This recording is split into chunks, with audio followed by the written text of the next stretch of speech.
guys, hello besties, welcome back to another video, and I am super excited for this video. This is part 2. This video is reading 2024 book releases. This is the second part because I made the first one, so the second one. I'm excited. And there's so many good releases this year and there's too much books. Honestly, it's kind of hard to catch up with how many books that is being released. I just ordered Wild Love by Elsie Silver yesterday, so I have not got that yet, but I'm probably gonna get that by the end of the week, maybe, hopefully, fingers crossed. And I'm so excited for Taming 7 to come out next week Tuesday, and also King of Sloth to come out on the last day of the month.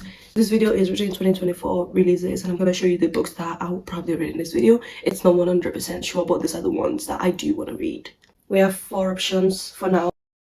As I mentioned before, I ordered Wild Love by Elsie Silver, so when that comes, I'm probably gonna read that as soon as possible because I'm so excited. It's one of my anticipated reads. First one is The Teacher by Frida McFadden.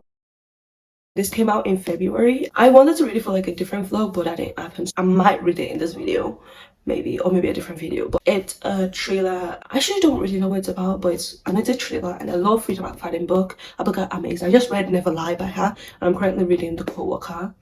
And I also ordered 2 more of her books, which is so exciting. This is the first option. Next one is Lonely for You by Monica Muffin.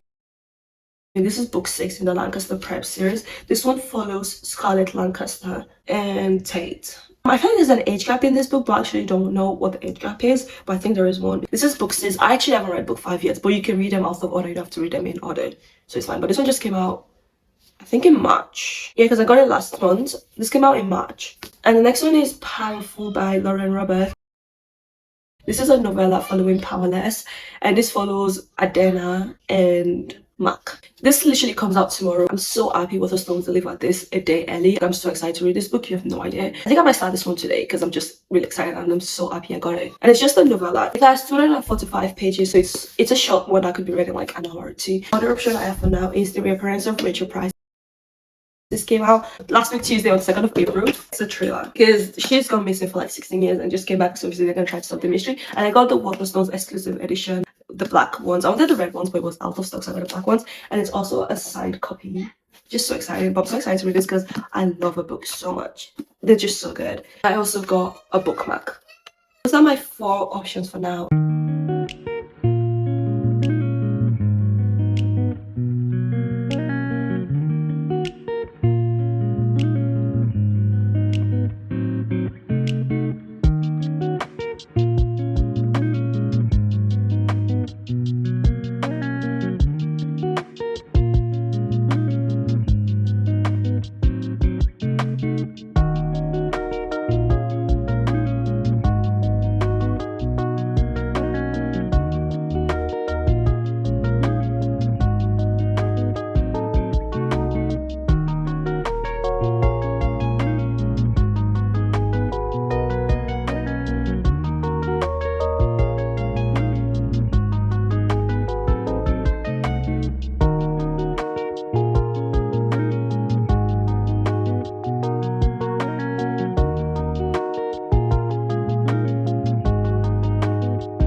I finished it. It's the novella. Honestly, I don't know what to say. I love the characters so much, and I love the crumbs we had from Kai and Hayden. I'm so excited for the second book, Reckless, which comes out in July.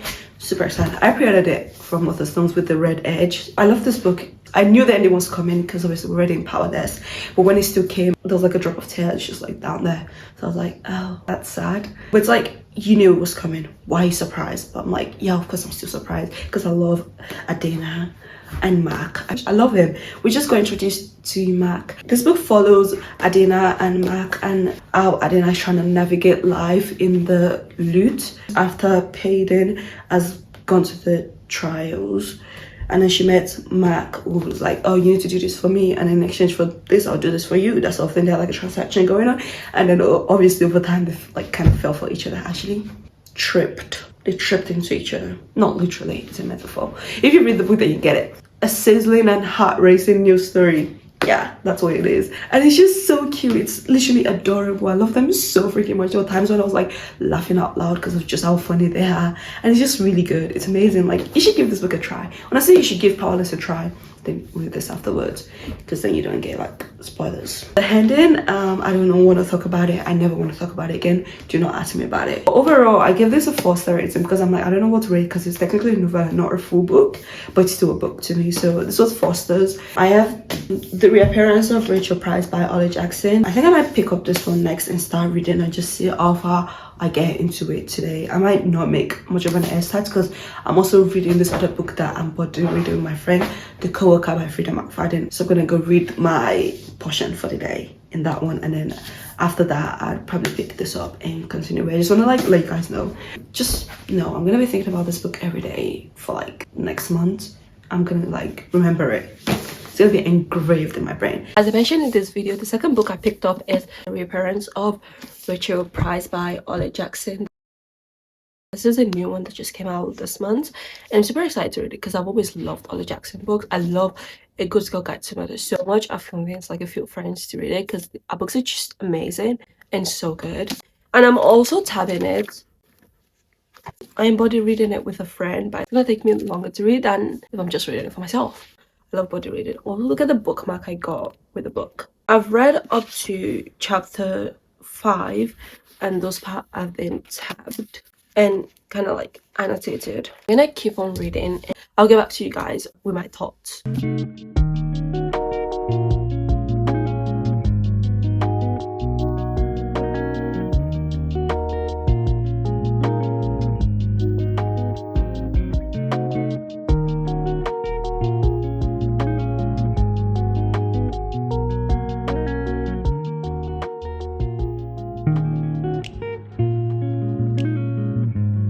I did start this on Friday. It's Sunday now, and I'm only 172 pages in because I'm currently body reading with a friend, so I can't just go in and read. So we're reading like certain amount of pages per day. And so far I am intrigued and loving it, and I just feel like Belle is gonna start a whole investigation about our mother's reappearance, because obviously the book is like the reappearance, so the mother is back, and something is not adding up. Everyone is suspicious to me.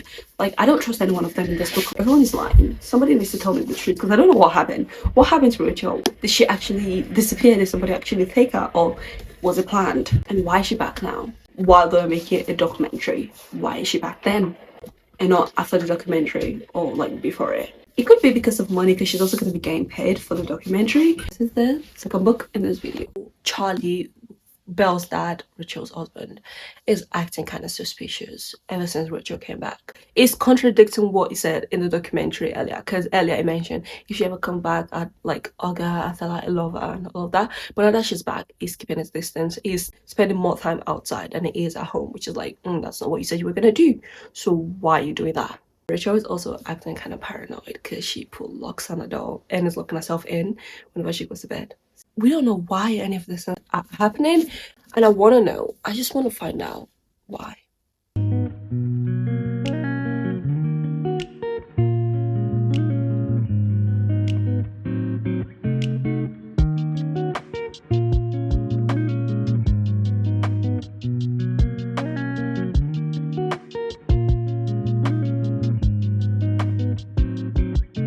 There is this thing where Belle choose not to sit in the back seat of the car. So I'm like, why? Is it because that's where our mother left her when she left, or is it some other reason? Because her dad is telling a story about wetting herself over the back seat because the father left her for 15 minutes, but she's like, no, it was 3 hours. But the father's like, no, you're being over dramatic, it's 15. But she's so convinced it's 3 hours. So like, who is gaslighting who? Somebody's lying.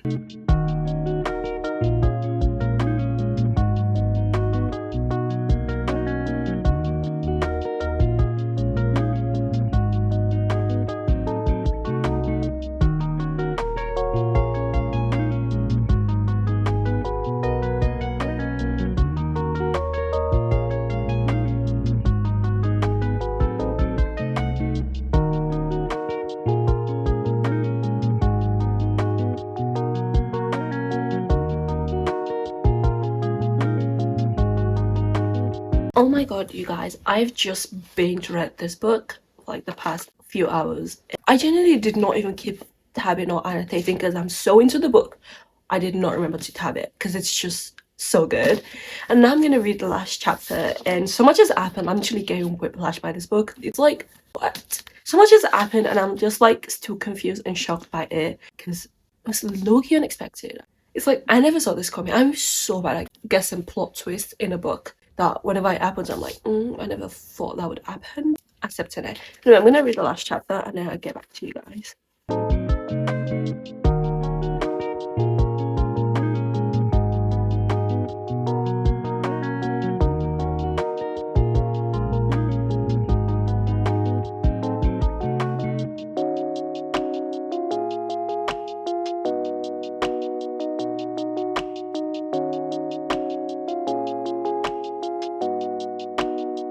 Oh my gosh, I finished this book and my jaw is literally on the ground. I'm gonna be thinking about this book for like the next 6 months at least. So much just happened. Also, I love Belle and Ash, even though there's like nothing there.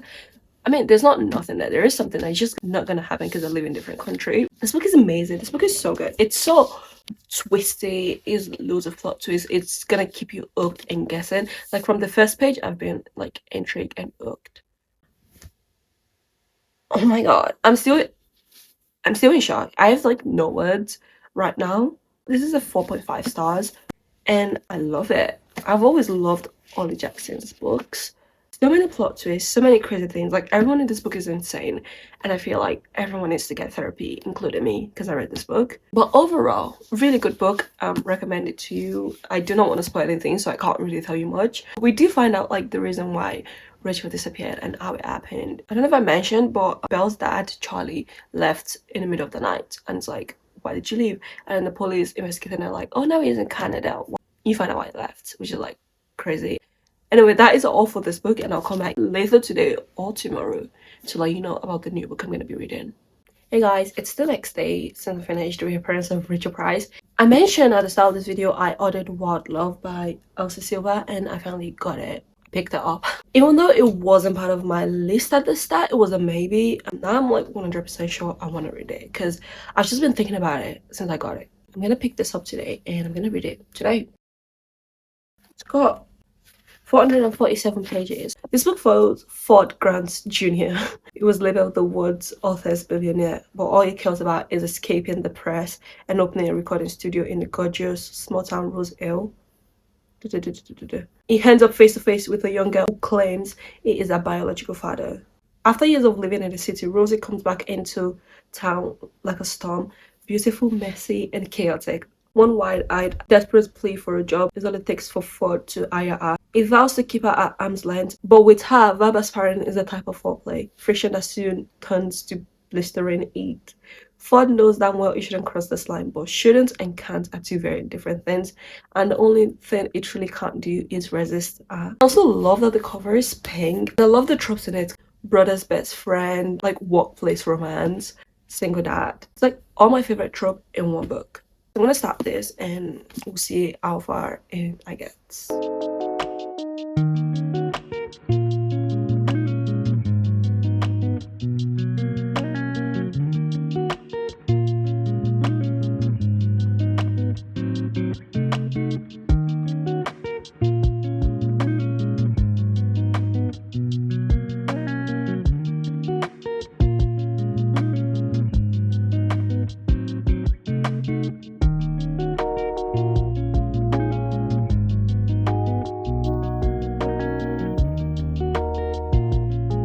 I just finished chapter 1 and just in chapter 1 the girl Cora has come over and be like, hey dude, you're my dad. He goes, staring at the young girl who may well be my biological child and feeling like what I might actually be is the world's most unprepared dad. Okay, dad. I'm excited to meet Rosie.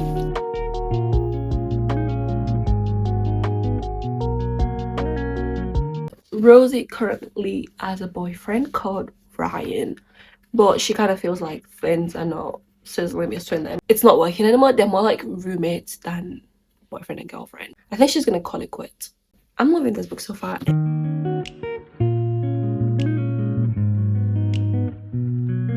Also, the child is 12 years old, so she's still like a young one, and she lost her dad, and her mom is like clinically depressed, so there's no one to take care of her. That's why she's here. Oh my gosh, guys, Rosie's back in town to see her brother, and guess who opened the door? Ford. I know I'm gonna love this book. I already love the dynamics so much, and I love the tropes, and I'm excited. I love the Chestnut Spring series by Elsie Silver, so I know I'm gonna love this one also, if that makes sense.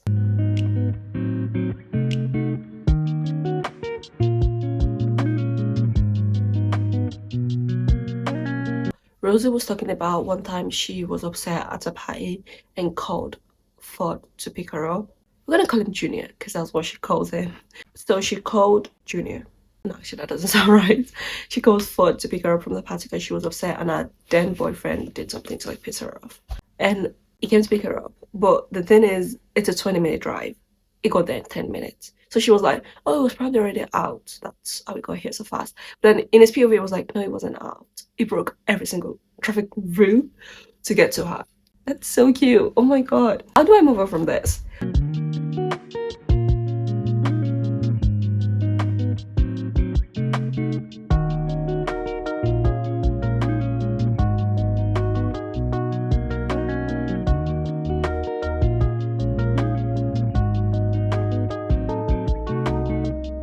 Ford and his daughter Cora are bonding over music.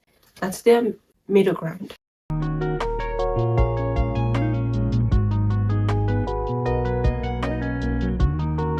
This guy is raising the bar. The bar just keeps getting higher and higher because it's talking about in the past. It was talking about when he asked her about what book she was reading, and then she went on a rant about this book series she was reading. He went out and bought that series just to read it, to understand what she was, oh my god, just to understand what she was talking about and what she was reading. That is literally the standard. That is so cute. He read the whole series just so they could bond over that.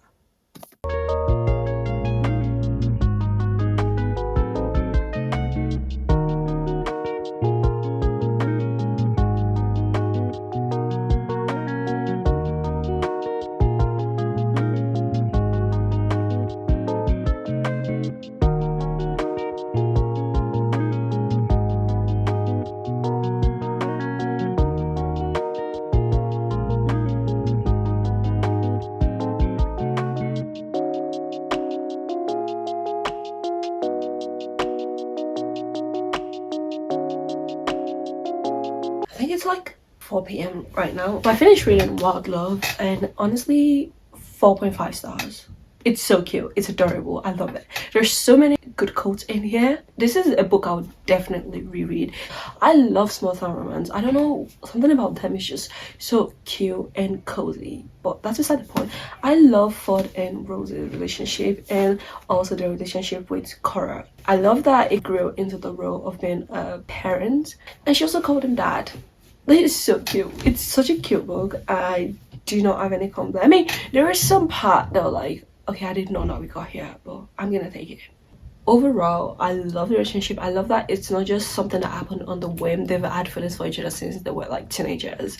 She just never acted on it, and because they had not seen each other for a decade, the feelings multiplied by 10. This guy is a billionaire, is rich. $100,000 does nothing to my bank account. Like, it's never gonna make a dent in it. And I love the bickering between them. I love the banter between them. I bought Just for the Summer by Abby Umenes, and I was gonna save it till summer, but I don't know, maybe I'll read it now because it's spring and the flowers are booming. It's so pretty outside, but I do want to read this, so I think I'm gonna make a part 2 to this video and then read this one in that part. I also got Taming 7 because it came out on the 17th. These are the 3 books I read. We have Wild Love by Elsie Silver, Powerful by Lauren Roberts, The Reappearance of Rachel Price by Ollie Jackson. That is all for this video. I hope you enjoyed this video. If you did, don't forget to like, share, subscribe, and turn on post notifications, and I'll see you guys in my next video. Also comment down if you have any video ideas.